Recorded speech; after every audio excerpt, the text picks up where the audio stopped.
சரி, இது கொஞ்சம் சிம்பிளாகவே முடிச்சு விட்டுறேன்.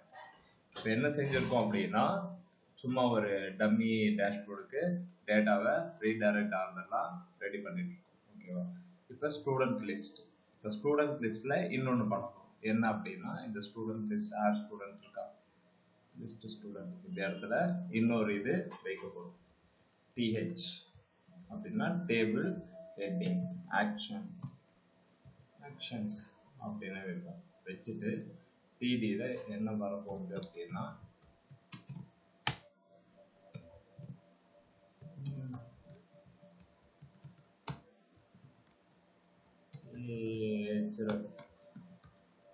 வச்சுட்டு எடிட்டு அதே இதில் டெலிட்டு அப்படின்னு வைக்கிறோம். இது ஃபியூச்சரில் மாற்றிக்கலாம். ஜஸ்ட் ஒரு ஸ்ட்ரக்சர் மட்டும் எப்படி வருதுன்றதை பார்ப்போம். இப்போ எல்லாத்துக்குமே இந்த மாதிரி வைக்கிறோம். பார்த்தீங்கன்னா எடிட் டெலிட் அப்படின்ற மாதிரி இங்கே இருக்குது. ஸோ இது பட்டன் எதாவது இருக்கான்னு பட்டன் இருக்கும். பட்டன்ஸ் டேஞ்சர் இவனை எடுத்துப்போம். இவனை காப்பி பண்ணிவிட்டு டெலிட்டுக்கு வச்சுருவோம். எங்கெல்லாம் இந்த டெலிட் இருக்கோ அங்கெல்லாம் இதை ரீப்ளேஸ் பண்ணிவிடு. எடிட்டுக்கு வந்து எடிட்டுக்கு சரி இன்ஃபோவே வைப்போம். இவனை எடுத்துப்போம்.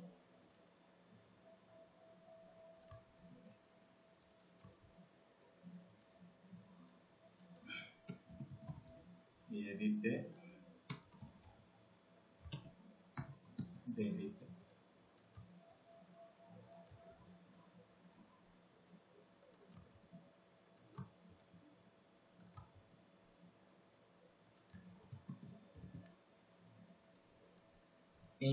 பட்டன் இஸ் நாட் டிஃபைன்ட் அப்படின்னா என்ன மீனிங்னா, நம்ம பட்டன் யூஸ் பண்ணியிருக்கோம், மேலே இம்போர்ட் பண்ணலை.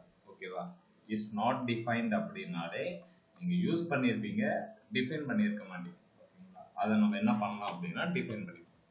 பட்டன் அப்படின்னு போட்டிங்க அப்படின்னா வந்துடும். இப்போ பார்த்தீங்கன்னா நமக்கு எடிட் டெலிட் அப்படின்றது ரெண்டுமே வந்தாச்சு. ஓகே, இதில் என்ன பண்ணோம் அப்படின்னா, இந்த எடிட்டை கிளிக் பண்ணால் நமக்கு எடிட் பேஜுக்கு ரீடைரக்ட் ஆகும்.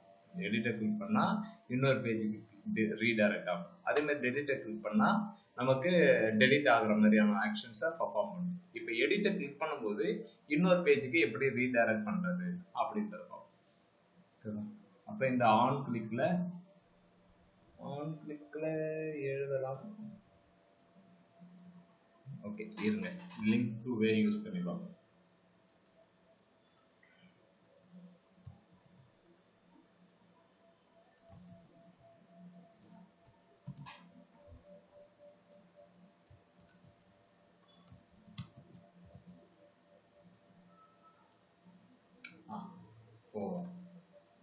இவன் இங்கே ரீடைரக்ட் ஆகலாம். ஆனால் எனக்கு எடிட் பண்ணும்போது எந்த இடத்துக்கு போகணும் அப்படின்னா, ஆட் ஸ்டூடெண்ட் அப்படின்னு பண்ண மாதிரி எடிட் ஸ்டூடெண்ட் அப்படின்ற மாதிரி ஒரு விஷயத்தை கிரியேட் பண்ணணும். இப்போ ஆட் ஸ்டூடெண்ட்டே நான் காப்பி பண்ணுறேன், ரீநேம் பண்ணிட்டு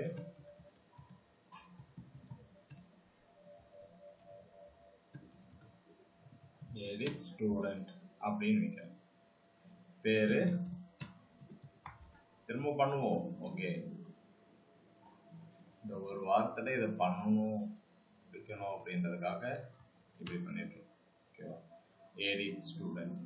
இப்போ நான் இந்த லிஸ்ட்டில் ஆட் ஸ்டூடெண்ட்டு லிஸ்ட்டு இதெல்லாம் போயிட்டேன். சைபார் இருந்துட்டு போகிறேன், எடுத்துக்கிறேன். லிஸ்ட்டு ஸ்டூடெண்ட்டில் என்ன பண்ண போகிறேன் அப்படின்னா, ஆட் ஸ்டூடெண்ட் மாதிரி ஒரு யூஆர்எல் கிரியேட் பண்ணுறேன். எடிட் ஸ்டூடெண்ட் அப்படின்னு சொல்லி எடிட் ஸ்டூடெண்ட் அப்படின்னு ஒரு யூஆர்எல் கிரியேட் பண்ணுறேன். இந்த யூஆர்எல் இந்த app.jsல வேணும். எப்படி அப்படின்னா, எடிட் ஸ்டூடெண்ட் அப்படின்னு நம்மளுடைய காம்போனண்ட்டை இங்கே போட்டு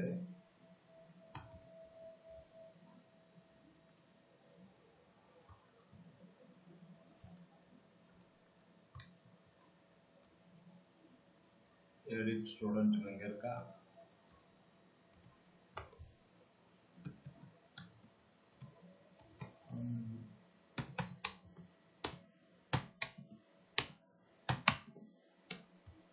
edit student அப்படின்னு நான் சொல்றேன்.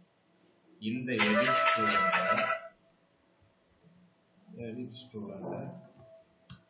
இந்த இடத்துல வைக்கிறேன்.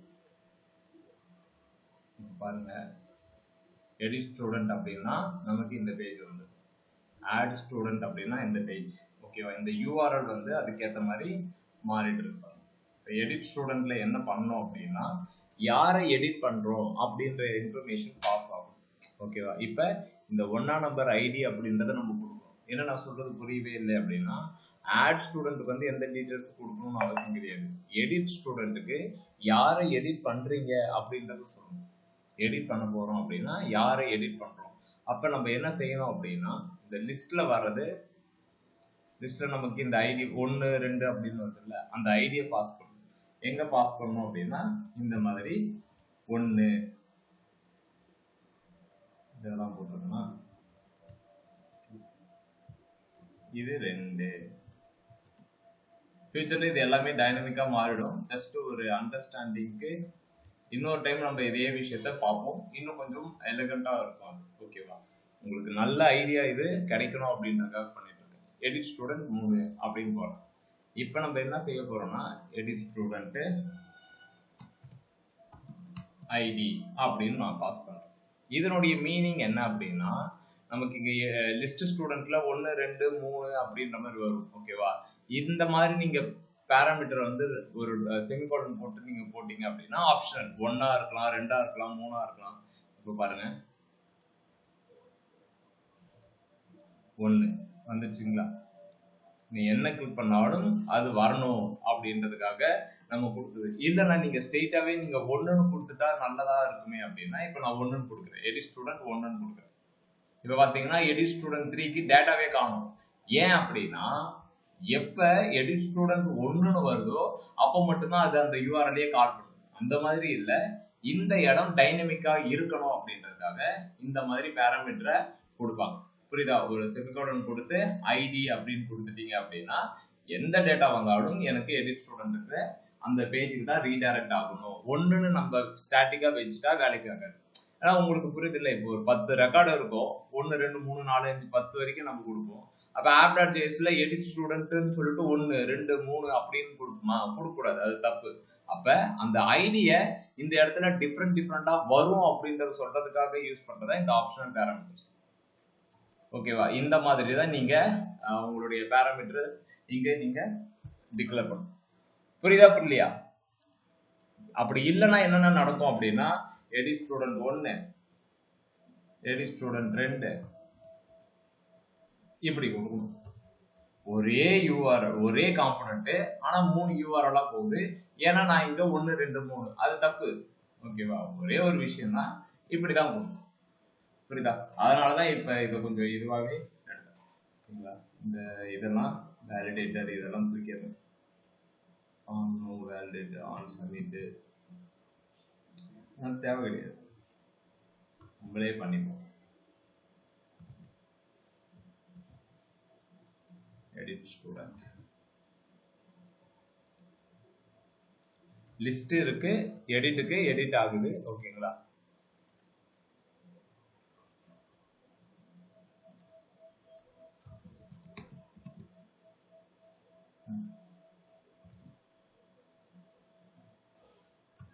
தேவையில்லாத ஆணிகள் பிடிங்கிடலாம். ஓகேவா? பிடிங்கிட்டு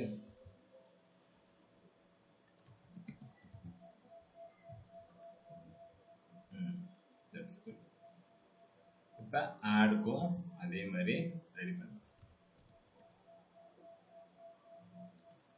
தேவையில்லாத எல்லாத்தையும் எடுத்தோம்ல, அதே மாதிரி ஆட் ஸ்டூடெண்ட் வச்சு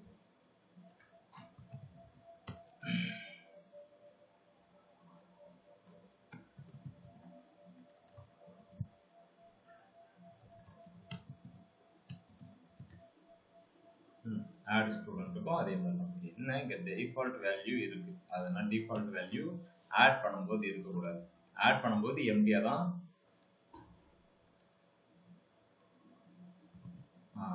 ஆட் பண்ணும்போது எம்டியாக தான் இருக்கும். எடிட் பண்ணும்போது தான் இங்க இருக்கிற டீட்டெயிலு இந்த இடத்துல உட்கார மாதிரி காட்டணும். அப்ப எடிட்டுக்கு இந்த மாதிரி டிசைன் பண்றது ஓகே, பட் ஆடுக்கு எம்டியா தான் ஓகேவா. இது முடிஞ்சது. சரி, இப்ப டெலிட் அப்படின்னு சொல்லிட்டு கிளிக் பண்ண உடனே ஒரு சில பேர் என்னன்னா பை ஆக்சிடென்ட்லி நம்ம இந்த டெலிட்டை கிளிக் பண்ணி பார்ப்போம். கிளிக் பண்ண உடனே இது டெலிட் ஆகக்கூடாது. அப்ப என்ன கேட்கணும் அப்படின்னா are you sure want to delete this record this data அப்படின்ற மாதிரி ஒரு கன்ஃபர்மேஷன் கேட்கும்.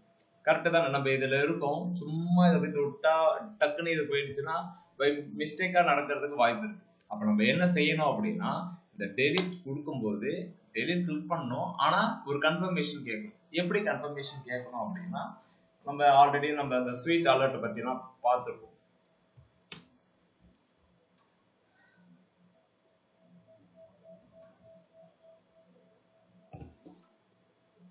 npm ஸ்வீட் அலர்ட் இன்ஸ்டால் பண்ணியாச்சு. அது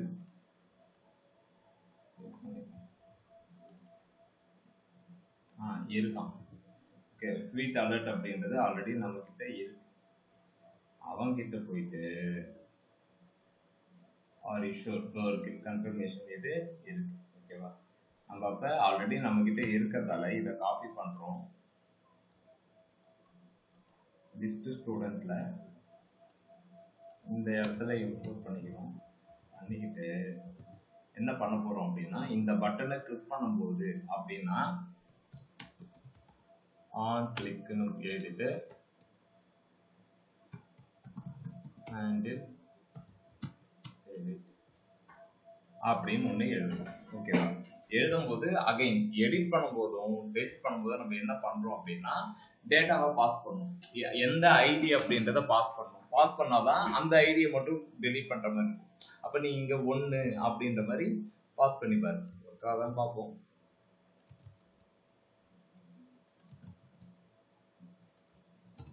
என்னன்னா நம்ம ஸ்டாட்டிக்கா 1 2 கொடுக்குறோமே அப்படின்னா இது எல்லாத்தையுமே டைனமிக்கா மாத்திருவோம். இதுக்காக போட்டு வைக்கிறேன் ஹேண்டில் டெலிட் அப்படின்ற மாதிரி போட்டு வச்சிருக்கோமா. இப்போ அதுக்கான ஃபங்க்ஷன் எழுதும் ஹேண்டில் டெலிட்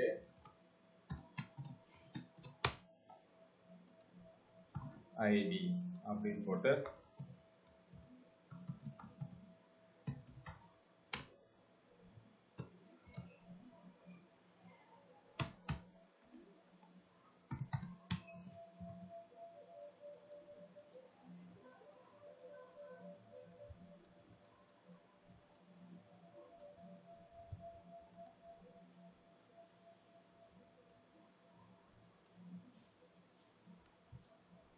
இங்க பாருங்க டக்கு டக்கு டக்கு 1 2 3 அப்படின்றது இது பேஜ் ரெண்டர் ஆகும்போதே வருது. அப்ப இது என்ன பண்ணலாம் என்ன சொல்றேன்னா இது கிளிக் பண்ணும்போது வரணும்.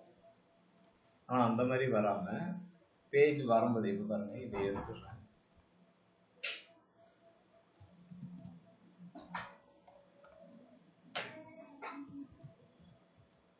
ஈவென்ட்னு ஒன்று பாஸ் பண்ணிடலாம். அதுதான் நம்ம கரெக்டாக இருக்கும். இப்போ வரல ஓகேவா. இது என்ன ஏதுன்றத போக சொல்றேன். ஏன்னா பேஜ் ரெண்டர் ஆகும்போதே அது வந்துச்சு அப்படின்னா அது என்ன ஆகும் அப்படின்னா பேஜ் ரெண்டர் ஆகும்போதே அந்த ஃபங்க்ஷனை கால் பண்ணிடும். அந்த மாதிரினா கால் பண்ணக்கூடாது. எனக்கு எப்போ அதை நான் ஹிட் பண்றனோ அப்போதான் அது கால் பண்ணும் ஓகேவா. இப்போ நம்ம ஏது வந்து ஸ்டாட்டிக்ன்றதால அந்த மாதிரி வந்துச்சு, ஆனால் அந்த மாதிரி வரக்கூடாது ஓகேங்களா. இந்த மாதிரி ஈவெண்ட்ல நம்ம பாஸ் பண்ணிக்கலாம். இங்க என்ன செஞ்சுக்கலாம் அப்படின்னா ஐடின்னு ஒன்று வச்சுக்கிட்டு இதனுடைய ஐடி 1 ஓகேங்களா. ஐடி 1 இதனுடைய ஐடி 2 3 அப்படின்னு சொல்லி ஓகே. ஹேண்டில் கிளிக் பண்ணும்போது நமக்கு எப்பயுமே தெரிஞ்ச மெத்தட் தான்.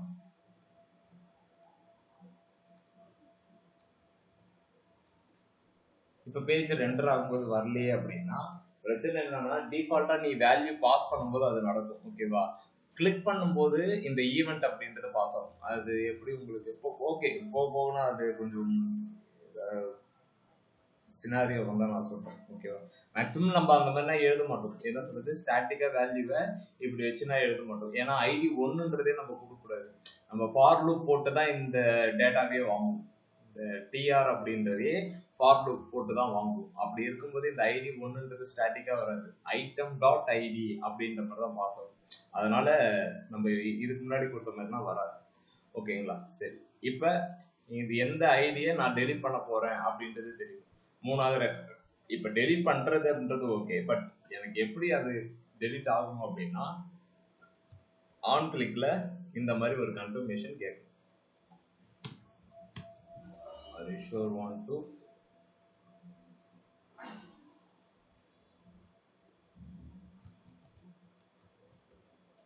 Want to delete this record or data அப்படின்னு ஒரு கொஸ்டின் கேட்கும். கேட்ட உடனே swan deleted your data has been deleted success. இப்போ பாருங்க, இப்படி ஒரு அலர்ட் மெசேஜ் நம்ம கேட்கும். இந்த மாதிரி கேட்கும்.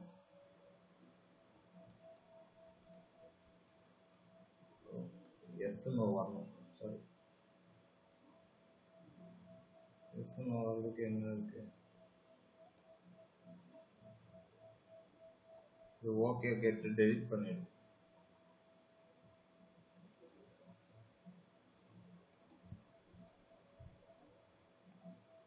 அட்வான்ஸ்டு எக்ஸாம்பிள்ஸ் இதில் போய் பாருங்க. இந்த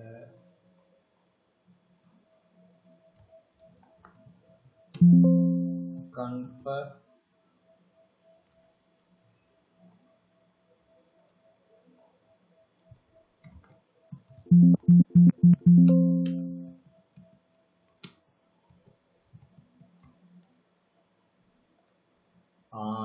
are you sure? ஓகே, இதுதான் நமக்கு. ஸோ இந்த ஸ்வாலை காப்பி பண்ணிக்கலாம். இதை காப்பி பண்ணிக்கிட்டு, ஏன்னா அது ஓகே அப்படின்ற ஆப்ஷன் மட்டும்தான் இருக்கு. ஓகே ஓகே, அப்படி தேவையில்லை.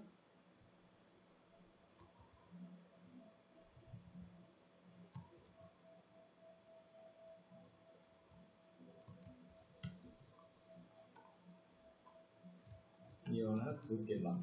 இந்த ஸ்வால் என்னன்னா கேட்க போது டெலிட்னா டெலிட், இது நமக்கு எல்ஸ் தேவை கிடையாது.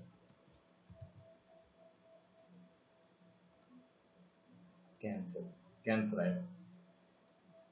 டெலிட் பண்ணிட்ட அப்படின்னா டேட்டா ஹஸ் பீன் டெலிட்டட் அப்படின்றது. இது டெலிட் ஆனதுக்கு அப்புறம் இந்த ரெக்கார்டு இங்க இருக்கு. புரியுதுங்களா? ஒரு கம்ப்ளீட் ஒரு கிரெட் ஆப்ரேஷன்ஸ் அப்படின்னு சொல்லுவாங்க. கிரெட் அப்படின்னா கிரியேட் பண்றது, ஆட் அப்படின்றது கிரியேட் பண்றது. ஓகேவா? C R, ஆர்னா கிரெட், C R